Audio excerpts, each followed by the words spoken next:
Hi, I'm Dongxiong. Welcome to Digging into China, where we explore China in depth to reveal unique perspectives.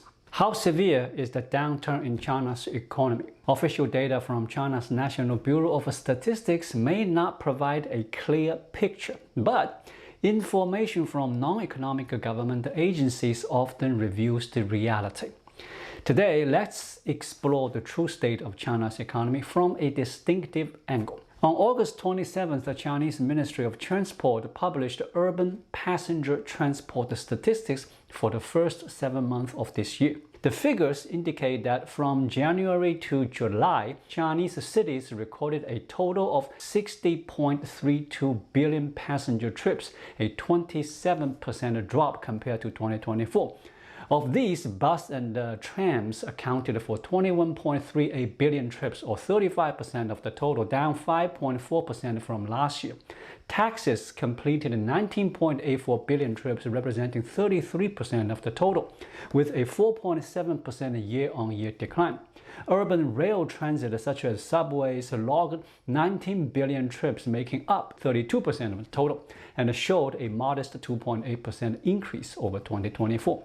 For July alone, bus and tram trips fell by 8.1% compared to the previous year. Taxi trips decreased by 6.7%, and the rail transit saw a slight 1.6% rise. However, the increase in rail transit passenger volumes from January to July stemmed primarily from expanded operational mileage. In reality, the average passenger intensity for rail transit across the country has been steadily declining. In June, the average was 8,170 passengers per kilometer per day, a 3.1% drop from May and a 3.8% decrease from June 2024. Even during the peak travel month of August, the Ministry of Transport reported that rail transit's average passenger intensity fell by 1.7% from July and by 4.9% compared to August 2024. In essence, not only are bus and taxi passenger numbers declining significantly, but the rail transit's passenger intensity is also down by approximately 5% from 2024. When compared to pre-pandemic 2019, the decline is even more striking. In Shanghai, passenger intensity fell from 15,500 passengers per kilometer per day in 2019 to 11,600 in 2024, a 34% decrease. In Beijing, it dropped from 15,700 to 11,600, a 35% decline. In Guangzhou, the figure plummeted from 19,300 to 13,700, a remarkable 41% reduction. A decline of over 40% in passenger intensity means that a subway car that once carried 10 passengers in 2019 now carries fewer than 6 in 2024. With an additional 5% drop this year, this means the number of people using subways and other rail transit is nearly half of what it was before the 2019 pandemic. Notably, urban rail transit is the only one of the 3 major urban transport modes showing any growth. Buses and taxis are experiencing not only fewer total trips, but also much steeper declines in passenger intensity compared to rail transit. These passenger transport statistics from the Ministry of Transport directly challenge China's reported GDP growth of 5% for several consecutive years. Economic growth depends on the movement of resources guided by market prices toward sectors that maximize efficiency and output, thereby driving overall economic expansion. Urban passenger transport volume reflects the flow of China's most critical resource, its workforce, and serves as a key indicator of activity in the manufacturing and the service sectors, which form the backbone of China's GDP. In China, manufacturing growth relies heavily on labor and capital investment, while the service sector is primarily driven by affordable labor. Urban passenger transport volume directly indicates the number of employed individuals in the city's manufacturing and service industries, making it closely tied to GDP. A shrinking passenger transport volume in the city signals fewer people commuting to work, pointing to an undeniable economic decline. Regardless of how impressive the GDP figures from the National Bureau of Statistics may appear, they cannot conceal the real economy's downturn. The Ministry of Transport's data also aligns with reports from mainland Chinese social media which depict deserted city streets, closed shops, and shuttered malls. On August 25th, Chinese media reported that the Shanghai Shentong Metro Group launched a workforce optimization plan, laying off approximately 2,000 employees, primarily those over 50. On August 28th, Sina Finance, a prominent Chinese outlet, revealed that the Shanghai Pudong Airport had initiated a large-scale layoff plan targeting 8,000 employees. Public transport companies in various Chinese cities, particularly in third and fourth-tier cities, are increasingly suspending operations. As unemployment rises, bus passenger volumes are dropping sharply, leading to the closure of bus companies and routes. The vitality of Chinese cities, whether major metropolises or smaller urban centers, is visibly fading at an alarming pace. In 3 to 5 years, the vibrant neon lights of Chinese cities at night and the bustling crowds shopping on their streets may become a reality.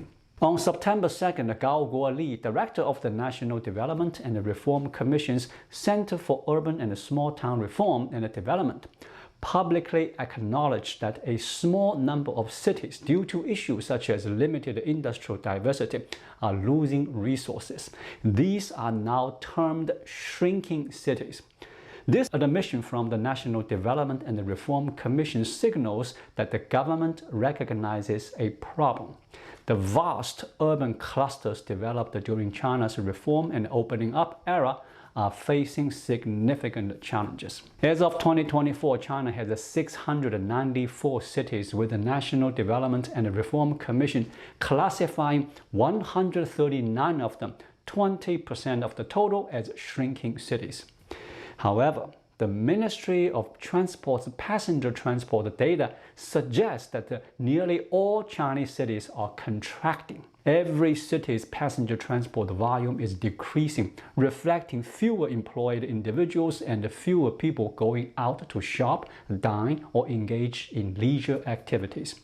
This sharp decline in economic vitality is causing service industries to struggle, with restaurants, shops, kindergartens, schools, and malls closing or consolidating. When a city loses its core service functions, its ability to attract residents diminishes, reducing job and development opportunities for those living there. Meanwhile, the cost of urban living far exceeds that of rural areas, prompting large numbers of unemployed individuals to leave, accelerating the city's decline. The Ministry of Transport's passenger transport statistics confirm that this decline is occurring across Chinese cities. In Shanghai, passenger intensity has dropped by a third since pre-pandemic 2019. In Beijing, it's down nearly 40%, and in Guangzhou, it has fallen by almost half. This is not a gradual decline, but a precipitous collapse. China's economic model differs from the consumption-driven economies of Western nations like those in Europe and the United States, where economic growth ultimately manifests in widespread increases in personal income and wealth. When people have more money, they spend more, boosting production and creating a virtuous cycle of consumption and growth. In China, however, economic growth does not primarily result in higher personal income or wealth. Household income as a share of GDP has declined from over 50% at the start of the reform era to roughly 40% after the pandemic. In China's government-led economic model, citizens are treated as a resource to be utilized rather than the goal of development. As a resource, their cost is kept as low as possible. Consequently, during the reform era's economic growth, Chinese workers have endured a 996 work culture, working from 9 a.m. to 9 p.m. 6 days a week. The outcomes and the priorities of China's government-led economic development are the cities constructed with steel and concrete, alongside railways, highways, and extensive infrastructure projects. These projects represent the celebrated achievements of the reform era, showcased to the world. China's economic achievements are more visible than those in the West. Visiting Chinese cities, one immediately notices wider roads, towering skyscrapers, expensive train stations, grand airports, and efficient subway systems. While these steel and concrete cities are awe-inspiring, they obscure the heavy burdens ordinary Chinese people face in their daily lives, as well as the challenges of accessing education, healthcare, and retirement security. In Western societies, economic development results in prosperous citizens with secure, balanced lives, reflecting a fundamentally different philosophy of social progress. Does government-led economic growth aim to enhance the wealth of its people or to construct monuments for self-aggrandizement? China's approach has made it the only country to experience over 30 years of rapid economic growth without providing comprehensive social security for its citizens. The Ministry of Transport's passenger transport data highlights a profound urban decline crisis in China. When residents lose their jobs, their purchasing power, and their creative energy, the wide roads, towering buildings, grand stations and airports, and extensive public transit systems touted as economic achievements by the government will become mere relics. People are the core resource of a city, just as they are for a nation's economy. When a government treats its citizens as tools for economic development rather than its purpose, it risks losing both its people and its legitimacy. This misguided approach is rapidly undermining the future of China's economy. Over the 40 years since the reform and opening up, China has experienced the world's largest and fastest urbanization, with urbanization rates rising from 11% in 1949 to 67% in 2024. The rise of urban clusters has symbolized China's economic ascent. Yet, in the decades ahead, these vast urban clusters face accelerating decline, signaling the broader decline of the Chinese economy itself. Thank you so much for watching. If you find this video helpful, please like it, drop a comment below, and hit the subscribe button right here. It really helps YouTube suggest my video to others. I'll be back with more content soon. Until then, be well.